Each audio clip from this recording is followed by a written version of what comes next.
My fiancée slept with her ex, so I slept with her worst enemies to get revenge. I work at a huge financial firm and am doing well for myself with room for advancement at 32.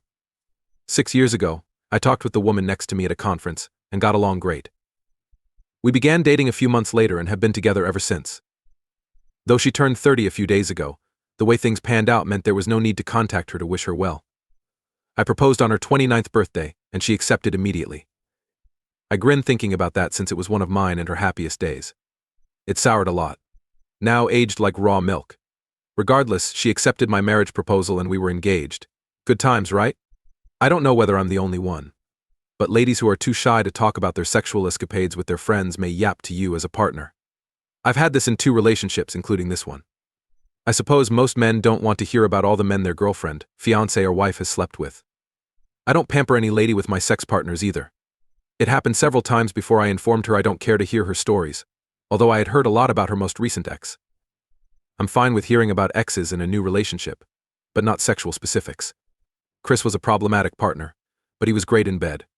We had slept together, so I wondered whether I was that fantastic in bed. Possibly fewer O's for me. Bedroom issues kept her in a terrible situation.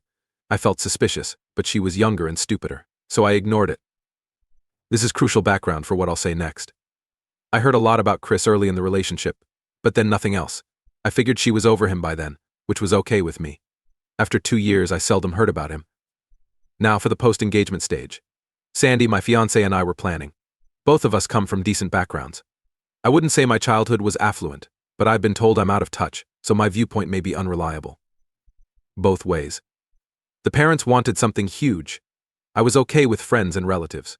No relatives or aunts I hadn't seen since toddlerhood, but Sandy and everyone wanted it to be great.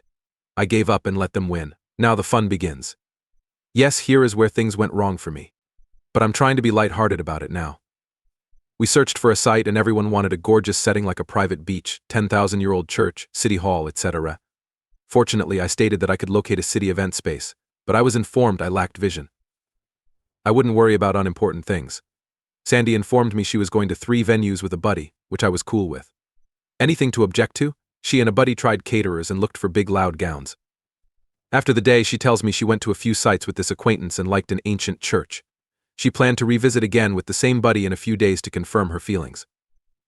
I assured her it was okay because I didn't care about the venue again. I saw nothing wrong with the circumstance. Finally, she and her buddy checked out the location again and decided it was perfect for her. To reserve the day, we had to pay a deposit within 30 days. Finally, I set the place. After then, everything ran well for weeks.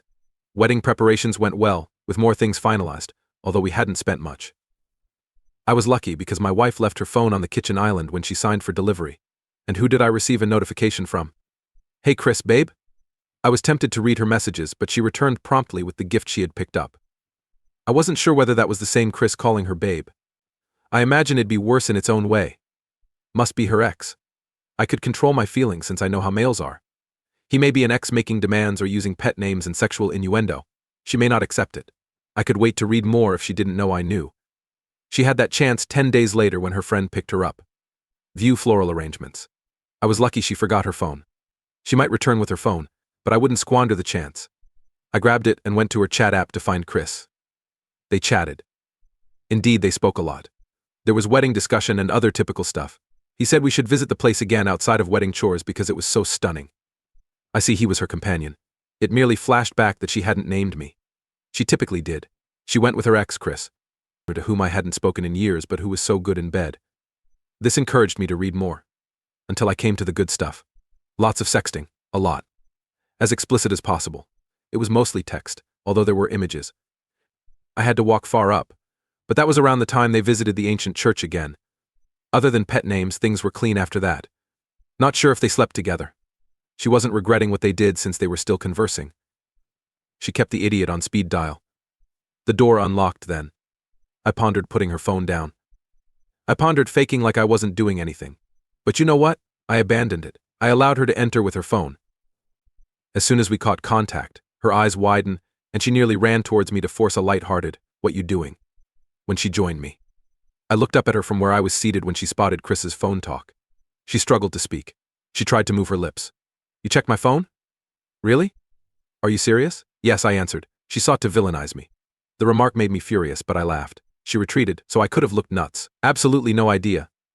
I had no clue, I told her. Your lover left a message when you signed for the delivery yesterday. The notice prompted me to check your phone. I did this for a reason, so don't argue with me. Because if things had gone your way, I still would have been stupidly ignorant, and you would have continued to cheat on me with Chris. She started to mumble and tell me how it wasn't what it looked like. I know you guys slept together, I bluffed hard, but I just had a gut feeling she denied it right away. But I stood my ground and told her, stop lying. She denied it again, and I placed her phone on the table and pushed it towards her. I can't marry a liar. That's when she erupted into tears, wailing and telling me that it was just once. I laughed again. Just once? You sexed with him. You guys are still in contact. It was a mistake, baby. I made a mistake. She kept trying to touch me, but I kept swatting her away. That line was incredibly funny to me because it was only a mistake because I caught her. She would have kept going along with me and her ex, on the side. She would have gotten married to me and probably kept sleeping with him. The lengths things could have gotten to had I not caught this was actually quite distressing to think about. I had no idea, and I had trusted her entirely before I had just happened to see the message on her phone. It's riling me up right now thinking of it. I stood up and went to the bedroom and grabbed her suitcase from out of the closet.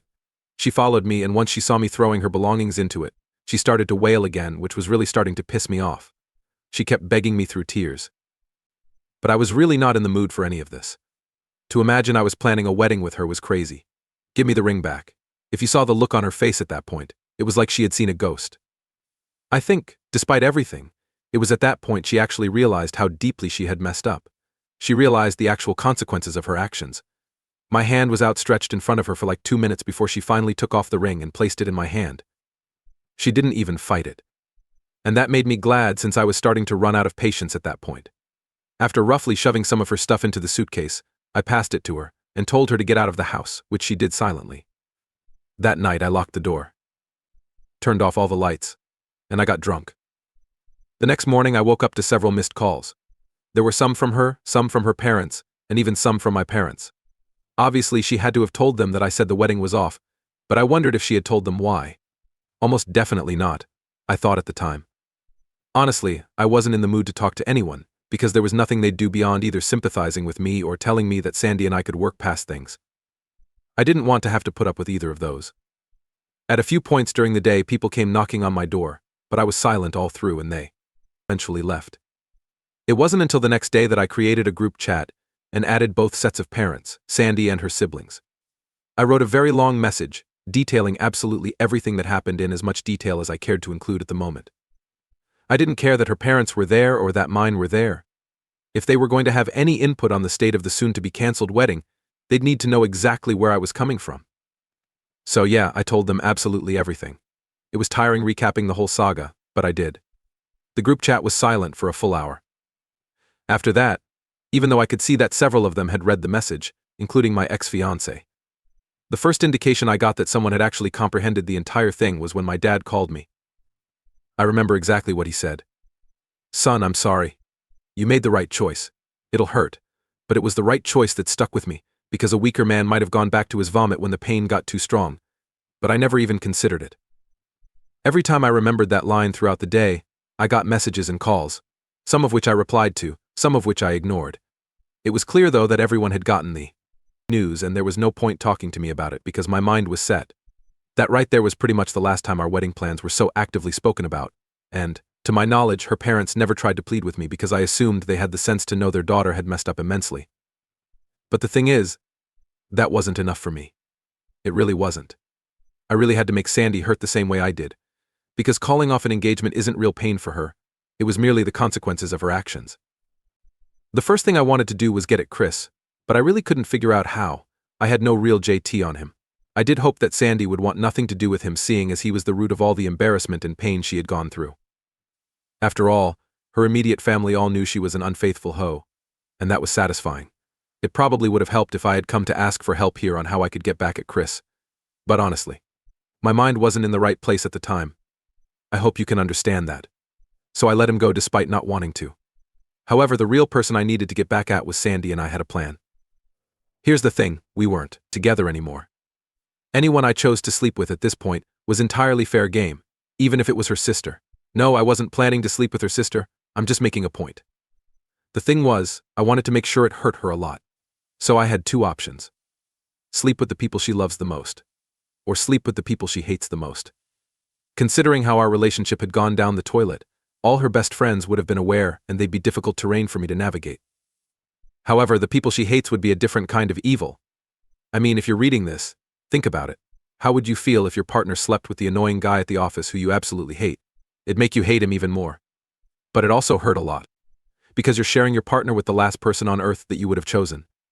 That was my reasoning. So I had to go through my head to figure out a few female Kia workers that my wife had complained about a lot. Top of the list was a Sophia, who she hated because she thinks she's all that, which was probably girl speak for feeling threatened by her. That might have meant she was a hottie and I was excited to find out. There was a college classmate called Melissa. They used to be friends, but then Melissa slept with one of my ex-fiance's exes and they had a huge falling out.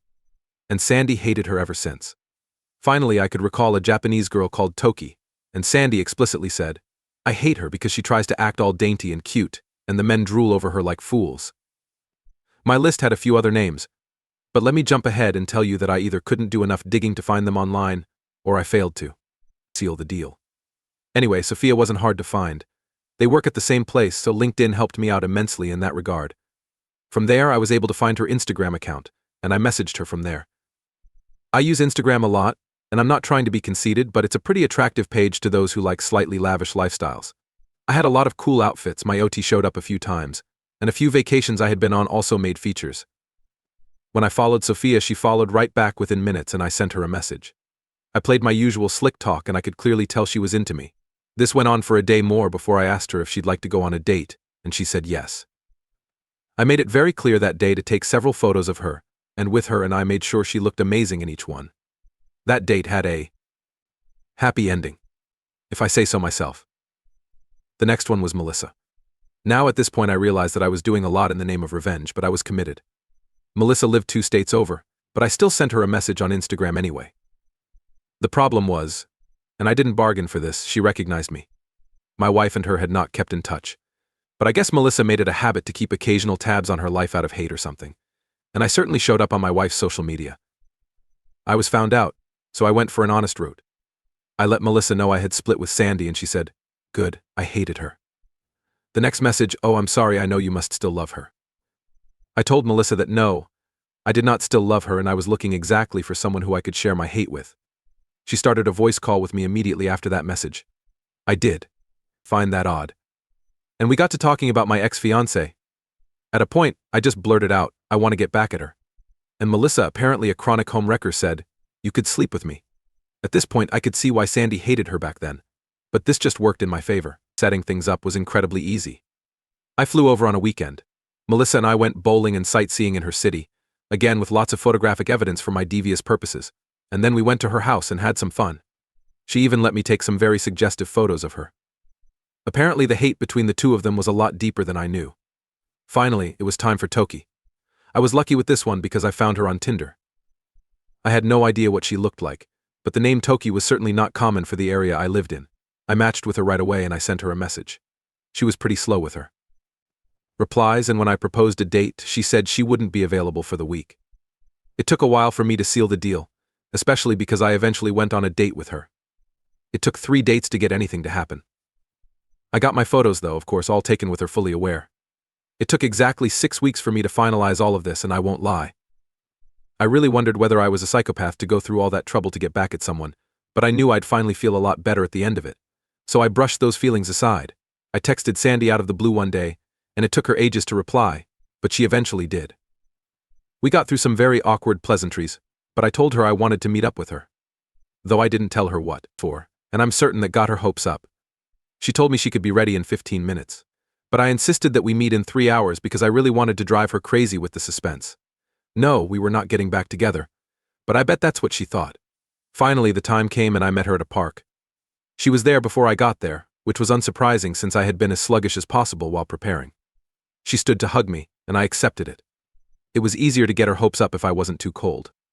We went through a bunch of dry pleasantries before I took out my phone and sent her a bunch of media. I told her to take a look. Her straight face melted into a frown as she opened the photos I had sent her. The first face she saw was Sophia and she said, "Why are you showing me this?" But before I could answer, she scrolled to the Next picture, which had me and Sophia in it. Then she kept scrolling past the Sophia pictures to the Toki ones. She was a lot of fun to be around. I made sure to say that extremely casually. I saw tears welling up in Sandy's eyes as she kept looking. Then she saw Melissa. First a video of me and Melissa bowling, then the more explicit one. She literally watched that video loop 3 times before I said, "None of these women were as bad as you made them seem. In fact, they were all a lot better than you, especially where it mattered most." She flipped out. She stood up and started howling expletives at me. She kept pointing her finger at me aggressively, and I wondered if she was going to feel the whim to hit me at any point. But she just kept screaming and shouting about how I was a scumbag and how I was a piece of crap and on and on. Honestly, I kind of zoned out because I was reveling in the way she was shaking with rage. At a point she said, "You made it seem like you're a saint, but you're worse than me." I stopped her there. I wasn't the one who reconnected with my ex, slept with him, kept having charged conversations with him, and did all that while I was engaged. I'm not engaged now, and that's because of everything you did, so if you're mad, you can only be mad at yourself. I said all of that calmly and stood up. Really, you can only be mad at yourself, Sandy. This was simply what you deserve. She started to cry again, and this time she looked truly broken. But that was it for me. Seeing that look was closure. I truly felt satisfied that I had done what I needed to do. Since then I haven't heard from her, even when she turned 30, but to be honest, I prefer things that way. I don't know if this is practical advice for anyone, but I don't think that any woman is beyond cheating, because that's what I thought about my ex-fiancé, and I was proven wrong. If you can sign a prenup, please do, because I was lucky to get out of my situation before marriage. All I can really say as a parting note is that you should always stay vigilant. If you need to check their phone, do it, especially if you have reasonable suspicion. It's not worth it living with someone who is giving you trust issues. I managed to get out of my situation, and for the sake of all you younger and even older men out there, I hope you do too. First off, your reaction to stumbling upon your fiancé's affair is both unexpected and oddly amusing. Most people would have been devastated, but you? You laugh it off like it's just another day at the office. And your nonchalant attitude towards the whole situation is both hilarious and slightly unnerving. I can't tell if we should be best friends or you're my worst nightmare. But then your revenge plot kicks into high gear, and boy, is it something else. I mean, bagging not 1, not 2, but 3 women your ex despises, that's some next level payback right there. You know what they say, keep friends close and enemies closer. What do you think of Ops' revenge tactics? Let us know your thoughts in the comments below. Thank you for joining us today. Be sure to like and subscribe and hit that notification bell so you don't miss out on our next video. Until next time.